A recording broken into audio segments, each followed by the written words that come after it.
Hello and welcome back. This is Don't Watch at Night, a spooky little podcast dedicated to Latin American and Spanish language horror. I'm your host, Valerie.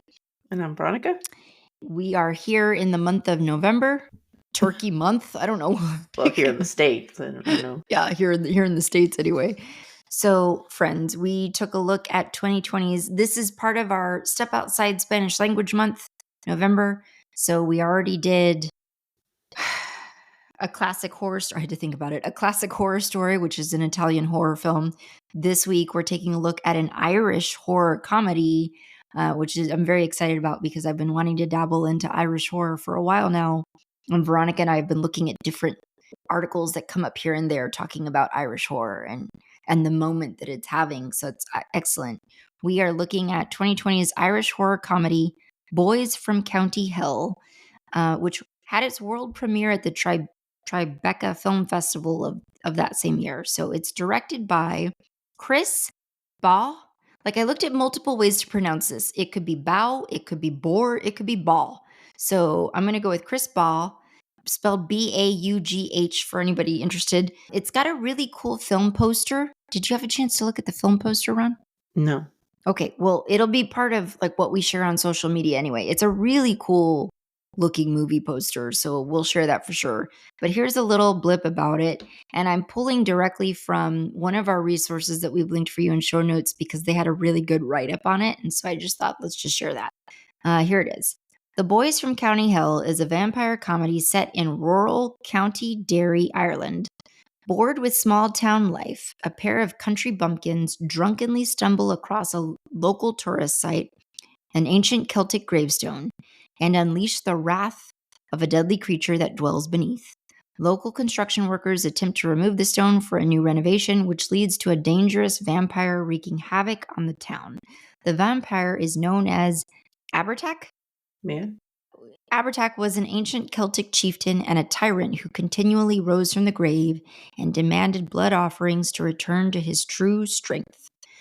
So it stars just a few people here that I'm going to mention. Jack Rowan as Eugene, Nigel O'Neill as his father, Francie, Louisa Harland as Claire, Michael Hough, who is SP, John Lynch, who is William's father, George. Fun fact for people who liked 90s rom-coms, he is in 1998's Sliding Doors. So if you look at this movie and you recognize his face like I did, he's in 1998's Sliding Doors with Gwyneth Paltrow. So that's just a quick note for my rom-com people out there. And then the last person is Fra Fee as William. And so we, just FYI for those of you who are looking to watch it, we watched this over Amazon Prime. I think it was like an hour and a half, hour and 26 minutes, something like that. Mm-hmm. So, Veronica, tell us what you thought of The Boys from County Hill. It was fun. I think it's It was probably fun. one of the more enjoyable movies that we've seen in a long time. Did Like, you it have was some? just fun. There wasn't anything like heavy. I didn't finish it feeling like depressed or Disturbed. sad or disturbed. Yeah, so it's nice. Did you have some laugh out loud moments? Yeah. I had a couple, yeah. Courtesy of SP for most of them, I think. This was a lot of fun. I had a lot of fun too. And yeah, I had a couple of laugh out loud moments. And I told Ronnie I knew nothing. Like, as you know, I never watched trailers, and I didn't even read anything about. So I didn't even know it was an Irish movie till it started. Well, I told you it was I told you we were dabbling into Irish horror. I don't remember. It's like, You don't- my she days are a doesn't- blur. She doesn't clock anything I say to her. My days are a blur. I texted Ron that I finished the movie, and I was told I was being too loud by the other people in the house. Because I was hollering at the TV and screaming. I was like, no, just shouting at the TV. Evidently, that same day I watched it, I'm part of one of those I live in one of those neighborhoods where they have a really busy neighborhood group on social media. Mm-hmm. It's not next door. It's not as bad as next door, but it's not very far off. It's a Facebook group that somebody created for the neighborhood, and they're very busy, and they're very nosy and in everyone's business. And so I guess there were police in the area today. Like, maybe they got called on some house. I don't freaking know. But Alex was like, on the off chance that somebody might think that there's something happening at our house, could you stop screaming? It's like, okay, sorry. That's weird. There were 2 cops at a house down our street yesterday. because Robert Oh, and I no. went out to eat for lunch, and they were there, and then we came back like, I don't know, 45 minutes later, they were still there, and I was like, somebody murdered somebody. No, there would have been more people. Yeah. Crime scene text or something, but Our next door neighbor, quick side story. Our next door neighbor, who I don't particularly care for, he called there's a cat that it belongs to a house right down the street from us. They're still in our neighborhood, right down the street. This cat he consistently breaks out. He's very old because he hates the little young cat that they adopted. So he's constantly trying to run away from home. And he's very friendly, and he'll go up to anybody in our neighborhood, and we always like say hi, and we like take him back, and it's not a big deal.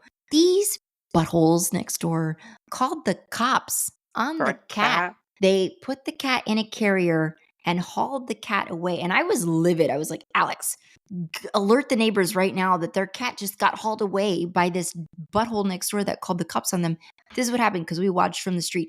Because the cat had a collar with tags. Like all he had to do was look at the tags and call the number on the tags. But no, he called the police on this cat. So the cop takes the cat in the carrier, drives the cat down the street, stops, parks the car, returns the cat to the owners. And I'm like, are you freaking kidding me? Are you kidding they should me? have cited that. They should have issued a citation to that guy for calling the police for a cat.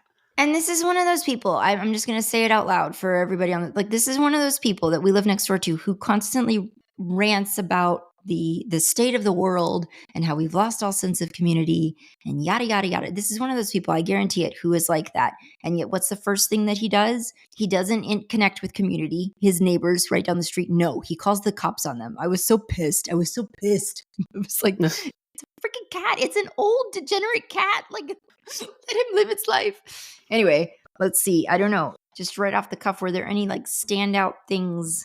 Well, I didn't have to because as I said, I opted to take a little nap after finishing the movie. So, but I was like, at some point early on when they're telling the Canadians who love to wear maple leaves on their clothing, apparently, we're visiting the cairn of stones where this Abhartek is supposedly buried, and they're telling them the story, and they said, "Was Bram Stoker Irish?" Yes, and he's an Irish author. And this story about Abhartek, like that was the first. What did they say? The first story of a blood-sucking vampire. Like, was any of that true, or was that just made up for the movie? No, that's real. So the I was gonna look it up, but yeah, the legend of Abhartek or Abertak, however you want to say it, it is real. It's sometimes depicted as a dwarf in Irish folklore, but it's real, and there are a lot of scholars who believe that was more of an influence on Bram Stoker's Dracula than even Vlad the Impaler. This is kind of cool. And I really, that was one of my talking points. Like I really enjoyed that they wove this story around that because that's really neat. Hello, we love folklore horror. So yeah, I thought that was kind of cool. So it totally doesn't conform to our modern understanding of vampire lore. So like nothing kills this thing apparently. Yeah. Except not daylight, nothing. Not a stake, not having your heart ripped out of your body like poor Charlie. Well, decapitation doesn't work. We'll get to that. Yeah, those were some of the laugh out loud moments where I'm just like, it was over the top and fun. It was a real thing. Okay, good to know. I will say I enjoyed part of what this lore is here within the context of this film. Anyway, he's not a blood sucking vampire. It's just literally like he will drain the blood from people that he's in close proximity to. He's that powerful. I enjoyed like the opening scene of this movie is an elderly couple sitting in front of a television talking, and then we just start to see blood dripping from like every orifice of their bodies basically. So it's like blood dripping from her nose, blood dripping from his eyes, his mouth, like ears, they're just they're just being drained of blood. And then what we get from that is like text on the screen letting us know, okay, 2 months prior, here's what happened. I thought that was, immediately I was like, ooh, I like the blood out of all of the orifices. That's cool. It wasn't scary so much as it was just like gruesome and kind of chilling. And just for you guys, because I did go digging, I'm not going to read it because it's way too long, but there's a whole website that I found that has a page on this Irish legend. And so you can go and read more about Abhartek there. I will say, sometimes it's depicted as more of a dwarf, but then also the site of Abhartek's grave, according to the lore, is called Slataverti Dolmen. I'm not saying that right, but that's as best as I can pronounce it. It's locally known as the Giant's Grave. Is he a dwarf? Is he a giant? I don't know. So Yeah. did the story of how that chieftain Kahan or whatever his name was dispatched him? Is that the That's lore? part of it. Oh, That's part okay. of it too. Yeah. I don't have it in front of me right now. But what they say in the movie is the name of the chieftain or person of power that ultimately defeated him.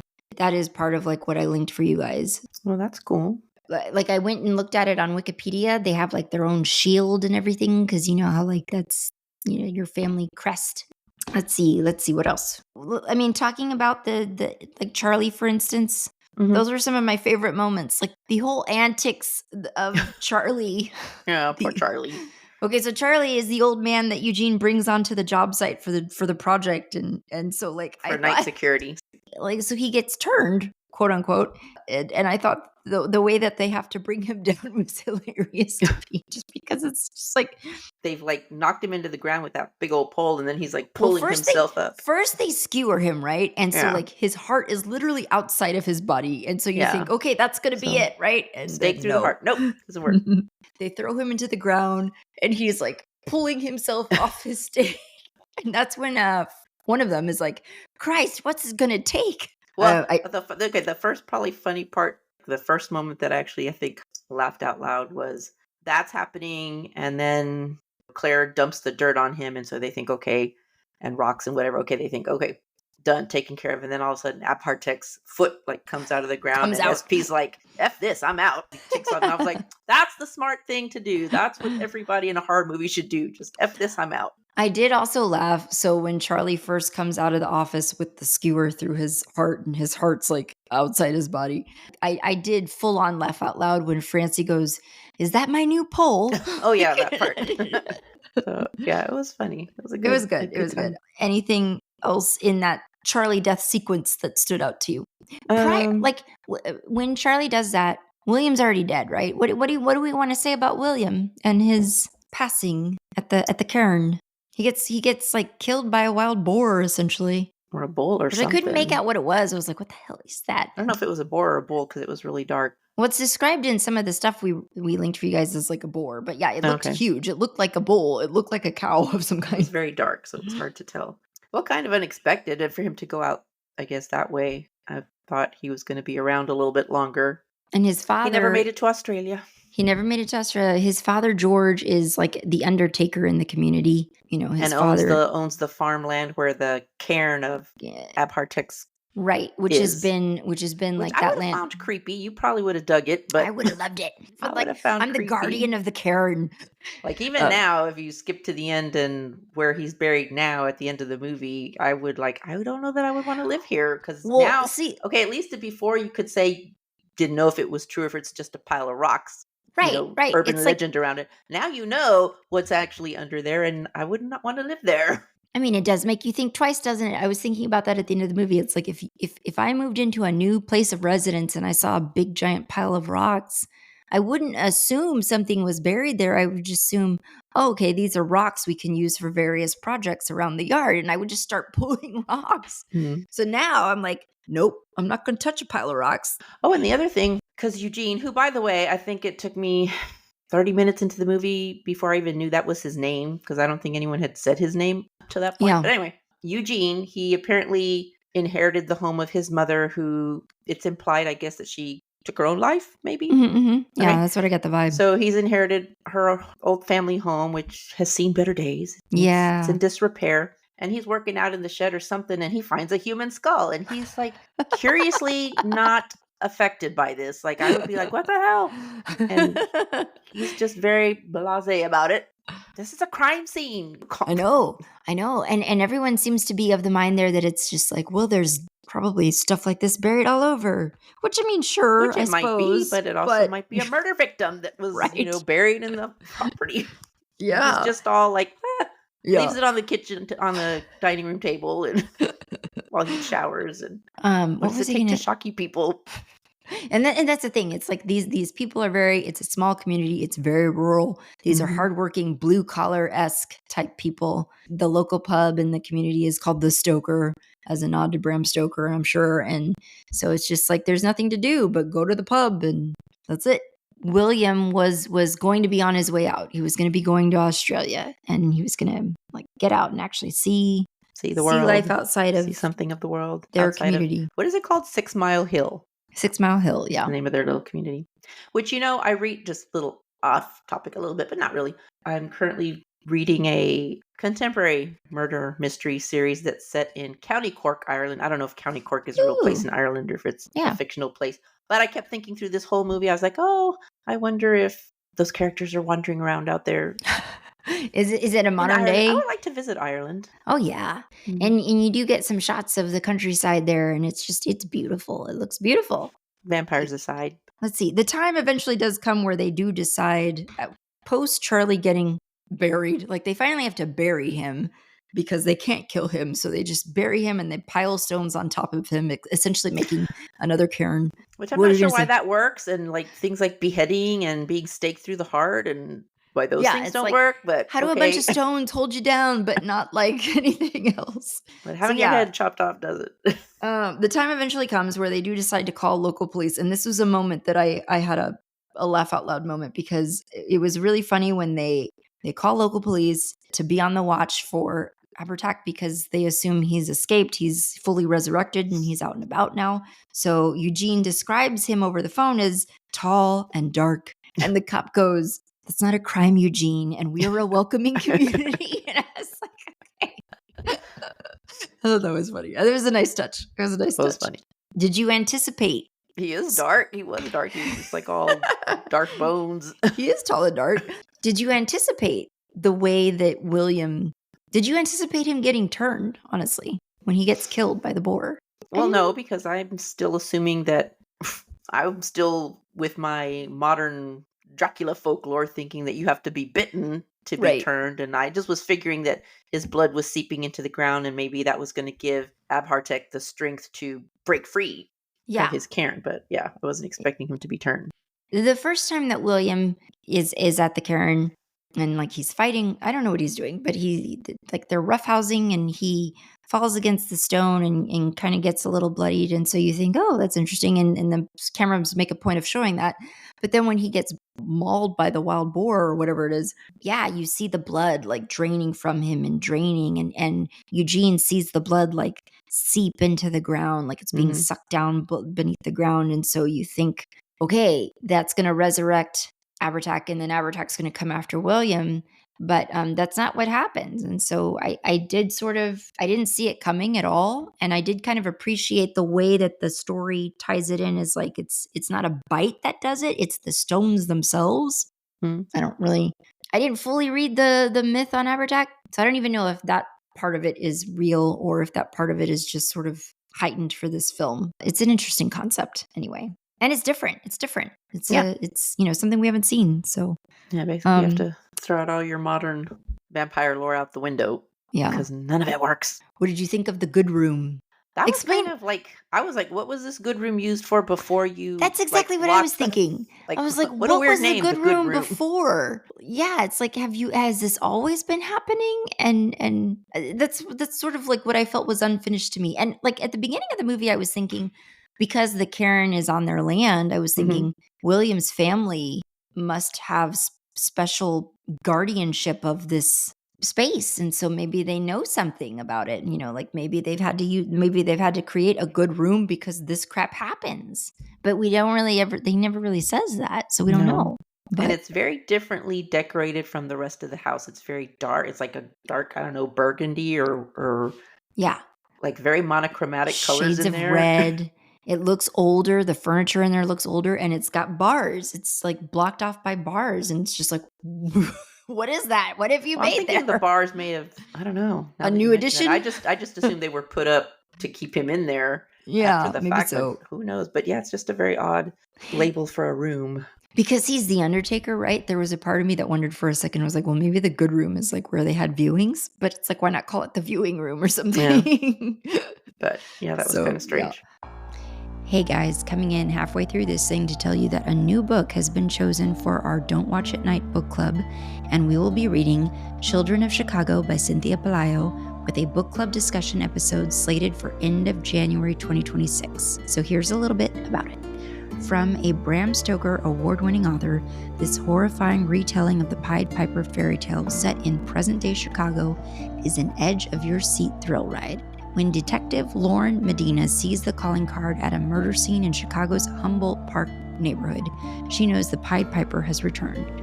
When another teenager is brutally murdered at the same lagoon where her sister's body was found floating years before, she's certain that the Pied Piper is not only back, he's looking for payment he's owed from her.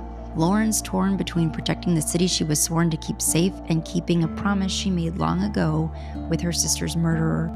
She may have to ruin her life by exposing her secrets and lies to stop the Pied Piper before he collects. Pick up your copy of this book if you haven't already and start reading along with us, and then come to the discussion episode at the end of January. Okay, bye. I was sad because I recognized that actor. Like I said, folks, the guy who played George? Yeah, the actor who played George. He's a great actor, British actor, and I know him from Sliding Doors. I really enjoy that actor, and so I was really sad when his ending came to be. Are there any moments I'm missing that you want to talk about? I sympathized with him certainly, but he did also do in poor Charlie. It's true. He sacrificed Charlie. Yeah, I mean, he did really, for all intents and purposes, kill Charlie. Yeah, as his desperate way to try to sidetrack the construction of this freeway or whatever that's going to be going through the land. I was so frustrated because, I was wondering when they're positioning, because they come up with a plan. He's asking for help. He doesn't know what to do.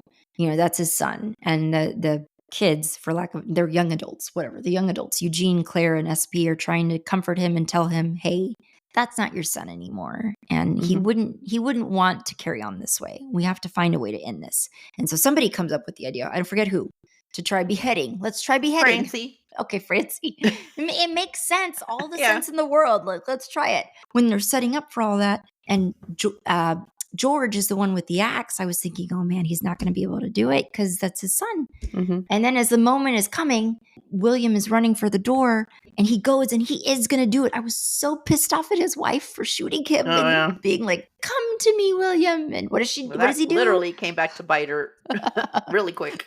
I thought of you because I was like, man, what a weakling. She couldn't do it. Literally came back to bite her. After William died, Eugene and SP are back after the funeral. They go to the Stoker of the bar to get a pint, and the bartender, or I guess the owner, won't serve him. Tells Eugene he's not welcome anymore.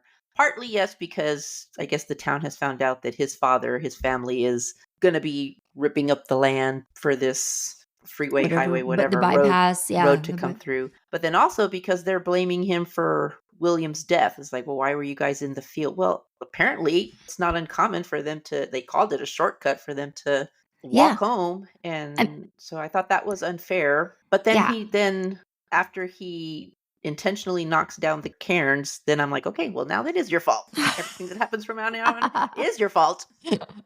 It would be scary to me. It wouldn't be something that you or I would do to cross in the field at night inebriated, but it didn't strike me. I got the vibe from them that this is common and this is probably what you do when you live in a rural community. It's the shortcut. That's what they do in my mystery series set in modern day. It's totally Ireland, the shortcut. Walk everywhere. Yeah, it's and why wouldn't ride you? Their bike. As the crow flies, or whatever they say, as the crow flies, that's the shorter path. So why not take it? So I get it. I wouldn't do it because I'm scared. I'm a little whip. I'd be like, excuse me, there's no lights out here. I can't see. Where are the lamps? Where are the street lamps? Everything after the cairns get knocked down. That is Eugene's fault. Yeah, I mean, totally. So it is worth noting when he initially knocks down the cairns and then the cairns are built back the next day or whatever, a few days later, is George who did that, right? I'm assuming. Yeah, that makes sense. I would assume that was George. I think he mentions it when he mentions about what he was trying to do to get the job canceled. Right. To try and scare them off the job site. Yeah. Post them burying Charlie, they know that they've got to and honestly, post William killing both of his parents and just going on a murder spree. They enclose him in a casket. They enclose the casket into the ground and build another cairn on top of that one. So there's just cairns all over the place. But what was your feeling on that? Because yes, he's not William anymore, but I don't know, like, I don't know what else they could have done for him. well, I Like, know, but it's they just can't like kill to think him. of him, like to think of something just trapped in a box underground, like forever, I know, is but he just can't die. hard. He just goes to sleep. I don't know, but it just seems like it would be hard. Yeah, I don't know. Due to him ripping his mother and father I apart, know. I had less sympathy. I was just like, well, that's all you can. What else can you do? What else can you Mhm. do? You can't do anything for that poor child.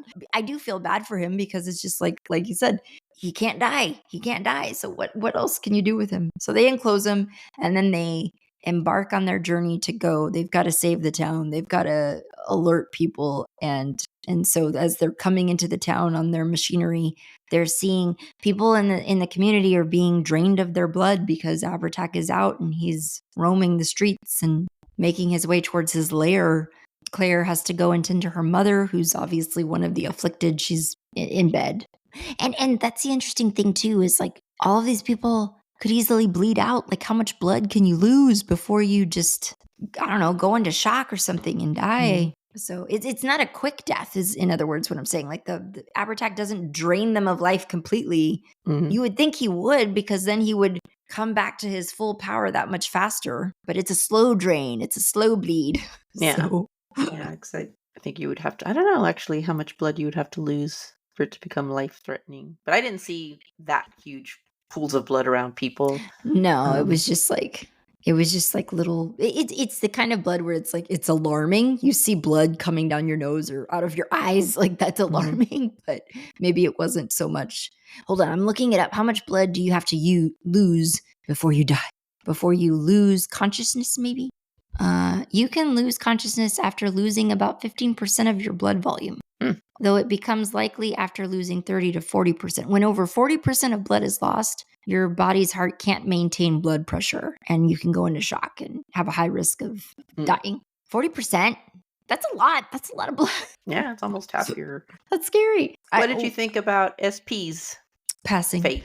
Yeah. That was like, that's a thing. I feel like I was rooting for everybody. There was nobody I wasn't rooting for. There was nobody I that I was really like, thought, because it was more of a comedy, I really thought that core four were going to all make it to the we're going to end. I make wasn't it. really expecting any of them to die.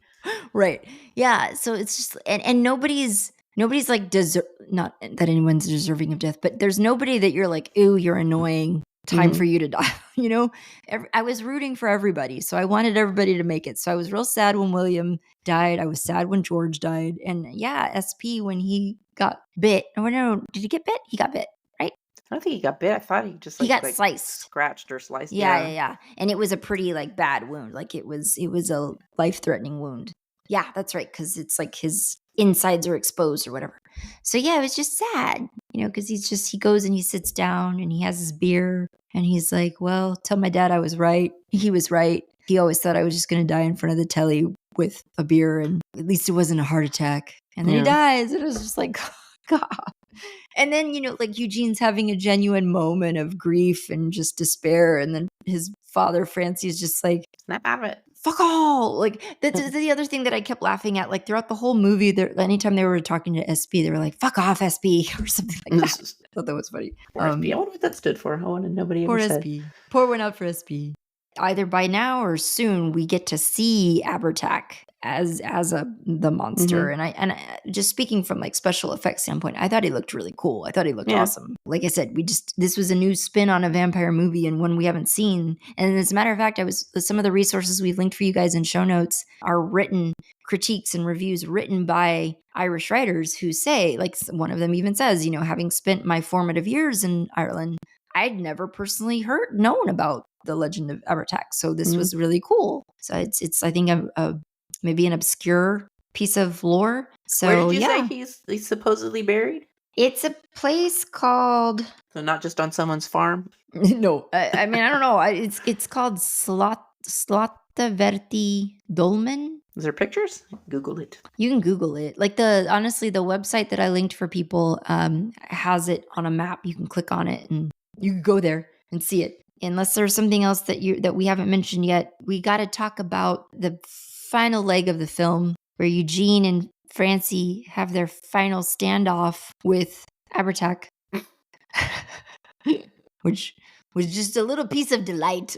Because like initially when they're trying to deal with him, Francie does behead Abertac, and you think, okay, that's it, it's over, Yeah. done. And then while he's talking to Eugene, who's on the floor, we see Abertac like pulling his head back to him, and you're like, no. Francie and Eugene's relationship is, he's a very strong work ethic father, and I think he's always viewed Eugene as this lackadaisical, no ambition son.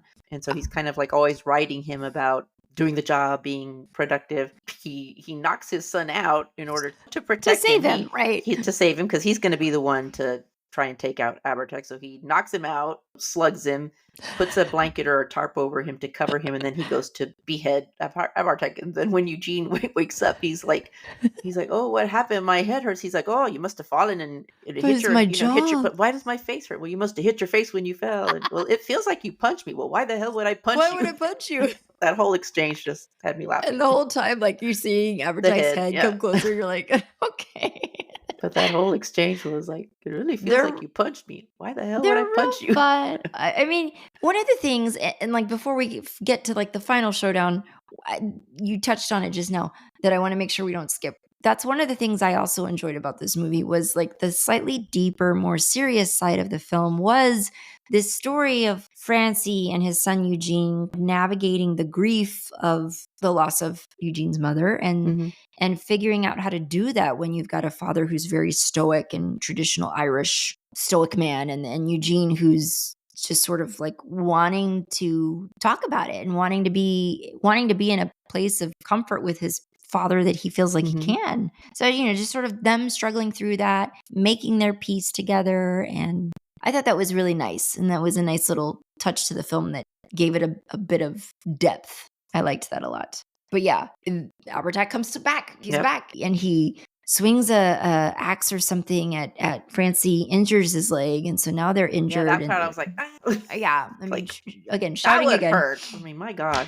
And then to escape, they have to go down I don't know what you call it, like a slide. It's a slide. The contractor, it's like the tube for dumping crap, but they... Oh, okay, I was wondering, like, what is that? Is that like a fire escape? No, I mean, it's like what you do. Contract workers use it as like, it's just a way to like dump debris, dump scrap on a job site. They dump themselves and they go into, they go into like the shed or whatever it is, the barn. Whatever very structure that is. Very big shed, I have to say. It's a very large... Just kept going and going. You know what it is? I bet it's a slaughterhouse. I bet that's what it is. Because it's cement. That's what it is, I bet.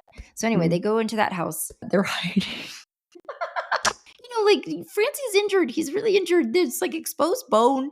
They're hiding. And at first, Eugene thinks, okay, day is breaking. Yeah. This thing's going to see the sun. And burn up. He's going to burn up. And sure enough, like the sun rises and hits on Abertac and nothing happens. Eugene's like, shit. They get to their final hiding spot. Abertac is in the building. Francie's like gesturing to his leg. And I thought, Veronica... because his bone's exposed, it's broken and it's exposed. And so I was thinking, okay, he's probably going to maybe rip the bone out and then stab Abertac with the bone. I was not expecting what happened. Well, he just apparently rips the whole leg off from the knee down. Leg off. Which I'm not sure how that would work either, but yeah, rips the whole leg off. And stabs, I guess it was like Abertac with that to weaken him, because it's not going to kill him. They know at this point it's not going to kill him. It'll weaken him enough that he can immediately start burying him. But I was just like, well, maybe it was far less attached than we thought it was. Like maybe it was barely hanging on. He just rips it off, and I was just like, oh my God. That's when Alex was like, you have to stop. Oh, and he stabs him. That's like the comedy of the scene, is just like there's this foot sticking out of Abertac's chest. Like, and Eugene immediately buries him and builds another cairn on top of him, and that's it. They're able to effectively thwart him with stones. So they can't kill him, but they can hold him down with a bunch of brick-like stones. Yeah, rocks. But that last scene when he he's done that, and then he goes back to his father, who's remarkably has not passed out from the pain. Right, died from blood loss and shock. Or just passed out. He tells him, grand job, cub. grand job, which reminded me of the end of Babe when the farmer says, "That'll do, pig. That'll That'll do." do.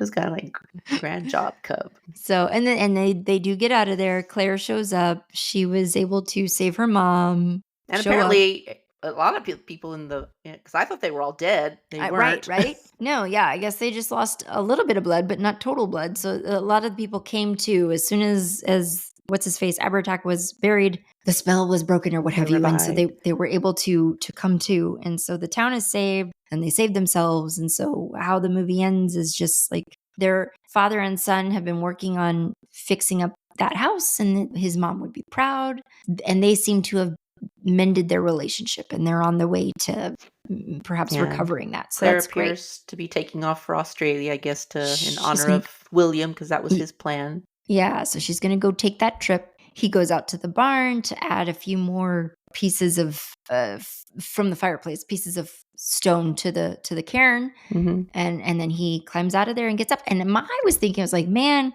cover it in some cement. Like, why not just like, why That's even what risk I it? was like, I wouldn't want to be living there knowing what's actually down there, and that it's so freaking hard to kill. It's not dead, actually. It's not dead. Like you know, it's still alive down, or not alive, but your contractors build a freaking one of those raised. Lay a foundation on there. Build Lay a a new foundation. You can make your own grave marker, whatever, or headstone, something you can be as ornate as you want to be, but do it in cement so that nobody can ever knock over rocks and release it. Yeah, I would never feel safe unless that thing was encased in cement. I would not live there. It does make me wonder now what Eugene is going to do in that little town, because Claire's taken off at least for a year, according to what she said, but who knows? She may never come back. And she may never come his back. Two mates, his two best friends are dead. So, like, what are you going to do in this little 6 Mile Hill? You do see that moment in the bar where he's just like the one person left there, and it's just like, well, I want you to. I mean, maybe he's happy, but part of me is just like, you should get out too and go have a life. But yeah, it was great. Where would you rate this on the light switch scale? I mean, it's not scary. It's just it was entertaining. I think you can watch this one in the dark. I think it's fun. It's not even if you may holler and jump and whatnot, it's not scary. It's just fun. It's kind of in the vein of, what was that movie? Shaun of the Dead? Shaun of the Dead. Yeah, that's what I was thinking. Kind of in it's that not vein. as like laugh out loud all the time as Shaun of the Dead, but I'm telling you, yeah, it's that vibe. The fight scenes and the scenes where they're like trying to thwart a threat, like those are some of the most hilarious scenes in the movie, where I was just like, oh my god, like, this is ridiculous. And it's stuff you haven't seen. I haven't seen somebody rip off a leg to stab a vampire with it. So it's great. It's good stuff. Did you have any monthly anything you wanted to recommend to people this month, Ronnie? I was going to call you Alex. I've not had any time to watch or read anything. The murder mystery thing you're reading, are you enjoying it? Well, I've just been reading it over the last couple of years. I'm not like currently reading it. So I've got 2 this month. By the way, have you watched The Frankenstein? Mm-mm. No. Are you guys going to, or no interest? It's the last movies. Oh, kid number 4, my youngest, wanted to go see that Predator Badlands movie. Oh yeah. Yeah. Which was actually enjoyable too. Wasn't scary either. Like, that's definitely pivoted away from the, horror aspect was it horror? Yeah. Horror-esque aspect of the original movies to is it more like just action or camp, or what would you? Not camp. I don't know what you would call it. It was a good movie. I enjoyed it. But not scary. No, not at all. Yeah. I think that was one, because my kids the older ones are getting into Predator, and so like I think they were gonna maybe try to get out to see that one, or they at least knew of it. Mm-hmm. So, but we did watch Frankenstein. So my first recommendation was going to be to everybody. Not that you need to hear this from me. Anyone listening to this podcast has probably already seen it, but watch Frankenstein on Netflix if you haven't yet. I've watched it twice now. My older kids have watched it twice with me. They enjoyed it. I enjoyed it. It's so beautiful.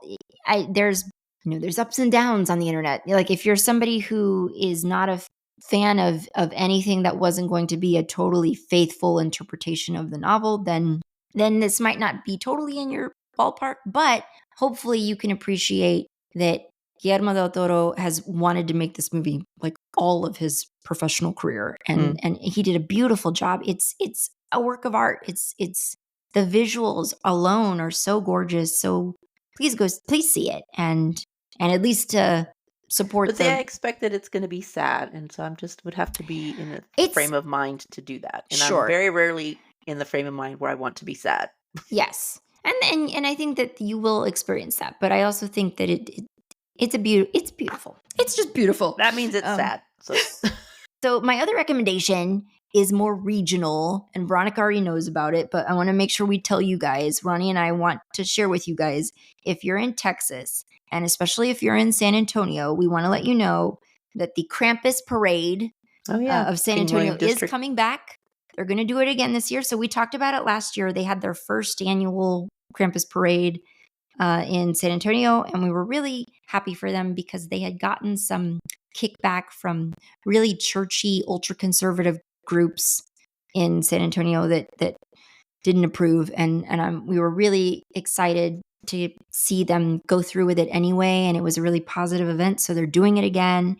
It's going to be we're going to link an article for you guys that'll let you know day and time, but it's going to be December 5th starting at 7:30 p.m. It will be back in King William District, which is San Antonio's historic German district. So if you can get out there and show them love and support, that'd be awesome. I think it's a Friday, Ron. You should go. You should go. If I can't go with you, you should go. But yeah, I think the boys would like Predator Badlands. It's more like it has more of a theme of like found family. Oh, okay. Is it young people in it? Is it like kids? It's a young, I forget the name of the predator species, but it's like, I don't know, for lack of a better word, he's kind of like, I guess, a runt. Wait, is this going to be a movie where I'm like Team Predator? Like, yes. I'm going to be rooting for the Really? Okay. Be rooting for the Predator. I've never seen any of the Predator. It's a hard pivot from the original Predator. I was going to say, I've never seen any of the Predators prior, but I always thought that those were the bad guys. But well, it is a very... so it's like a Gizmo situation. It's a very harsh, aggressive species.